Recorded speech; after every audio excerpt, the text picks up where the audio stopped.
하지만 굉장히 단기적인 이슈로 끝이 날 가능성이 높기 때문에 이 두 이슈보다 조금 더 길게 저는 대한 부분을 살펴보시면 좋을 것 같습니다. 여러분 안녕하세요. 직장인 투자자 대구남자입니다. 직장을 다니며 투자를 하고 계신 여러분, 실제 직장인인 제가 알려드리겠습니다. 직장인이 제2의 부수입을 만드는 현실적인 투자 방법을 모두 담았습니다. 일어나 잠들기 전까지의 모든 투자 일상을 저와 함께 만들어 가보실까요? 직장인 투자자분들 모두 강의에서 만나요. 자세한 내용은 아래 고정 댓글에서 확인해주세요. 안녕하세요, 대건남자입니다. 이번 영상에서는 11월 마지막 주 일정에 대한 부분을 리마인드하고 일정을 추가적으로 생긴 부분에 대해서 소개를 해드리고자 합니다. 월요일부터 반도체에 괜찮은 수급이 들어오면서 특히 온디바이스 AI 관련 기업에 대한 수급이 몰리는 하루로 한 주를 시작을 했는데요.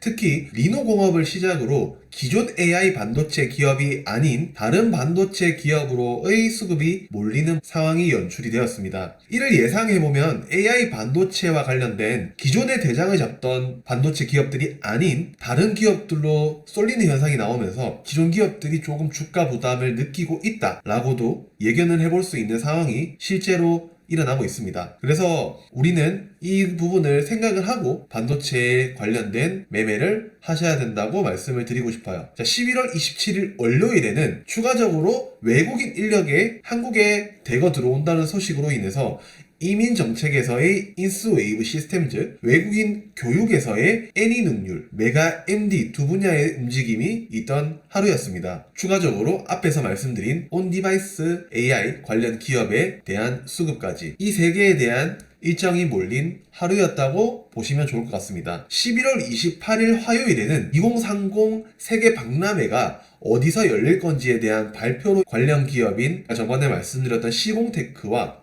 메세이상 이 기업을 주목을 해보면 어떨까라고 말씀을 드렸는데요.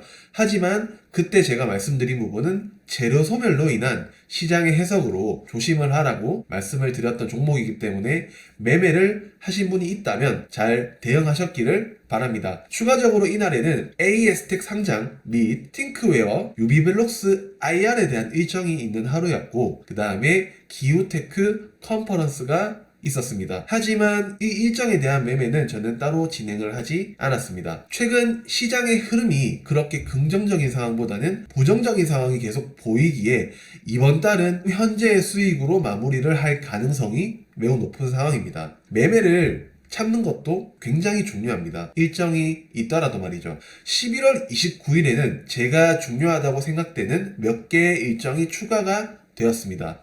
이날에는 전력망 확충 논의에 대한 일정이 있으면서 이 일정에 대해서 전력 관련 기업들에 대한 몇몇 종목들이 거론이 되고 있는데 이미 시세를 받은 상황이라서 지금은 매매를 하지 않는 게 저는 좋다고 판단되기 때문에 기업명을 소개해드리지 않을 예정입니다. 추가적으로 소프트웨어 대전이 있는 날입니다. 제가 여기와 관련된 기업으로 보고 있는 두 종목은 오픈엣지 테크놀로지 그리고 코난 테크놀로지 정도를 보고 있습니다. 시세를 이미 받았던 오픈엣지 테크놀로지냐 이 종목의 경우에는 저는 차익 매물이 나올 가능성도 충분히 생각을 해봐야 된다고 생각을 하는데요. 대신에 갈롱갈이라는 가는 놈이 더 간다 라는 가능성도 나올 수 있기 때문에 하이 리스크 하이 리턴의 종목이 될 것 같습니다. 반면에 코난 테크놀로지의 경우에는 큰 이탈이 없이 부담이 없는 자리이기 때문에 로우 리스크 미들 리턴 정도의 기업이라고 저는 보여집니다. 개인적인 생각입니다. 투자는 본인의 스타일에 맞게 본인의 타점에 의해서 매매를 하셔야 됩니다. 더해서 29일에는 CDA 컨퍼런스 클라우드 데이터 센터 비전이 발표되는 날이기 때문에 우리는 여기서도 두 가지를 나눠서 봐야 됩니다. 클라우드 분야에서의 솔트웨어, 포시에스,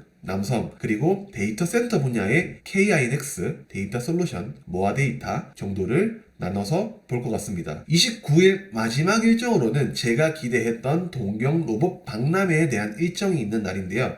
이미 두산 로보틱스가 미친 시세를 보여줬기 때문에 이 날이 거의 피날레로 조정이 나오지 않을까 하는 생각이 들고 있어요. 이 일정과 관련된 기업으로는 두산 로보틱스, 레인보우 로보틱스, 로보스타, 그리고 일본 부품 의존도에서 벗어나는 것과 관련된 SPG, 로보티지 정도를 보는 게 어떨까 싶습니다. 시총이 작으면 변동성이 크고 시총이 높으면 변동성은 작지만 안전하고 이런 것들을 고려해서 선택을 하시면 좋을 것 같습니다. 그리고 거래량, 거래 대금에 관한 것도 체크를 해보시면 어떨까요? 11월 30일에는 두바이에서 열리는 기후 위기에 대한 일정이 있습니다. 여기에서 기후, 탄소 배출과 관련된 종목들을 소개를 해드릴까 합니다. 이 기업명이 앞에 붙으면 미친 수급이 붙는 기업인데요. 에코프로 HN을 시작으로 KC코트렐, KC그린홀딩스, 에코바이오, 캠트로스, 그린케미칼 정도는 저는 볼 것 같습니다. 추가적으로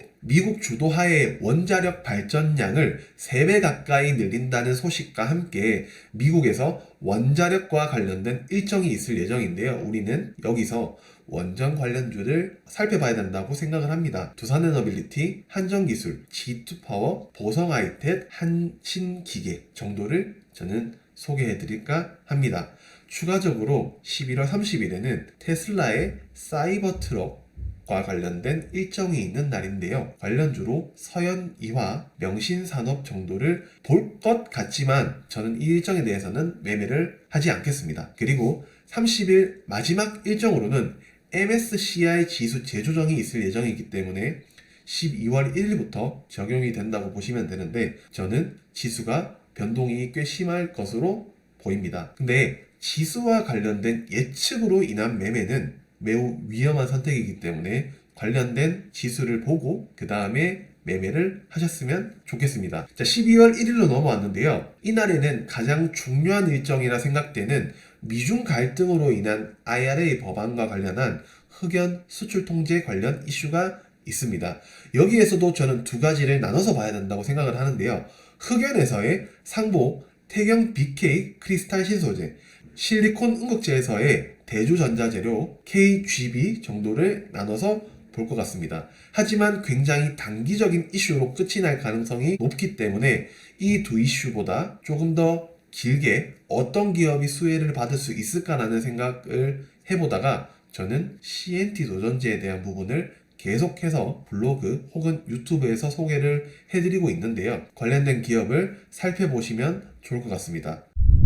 한 주 마무리 잘 하시고요. 11월 말 12월까지는 막 몸에 너무 힘을 주고 돈을 벌어야 돼 하지 마시고 현금을 조금 가지시면서 천천히 객관적인 판단이 될 수 있을 만큼의 종목 수와 비중을 매매하시면 어떨까 싶습니다. 한 주 마무리 잘 하시고요. 화이팅입니다.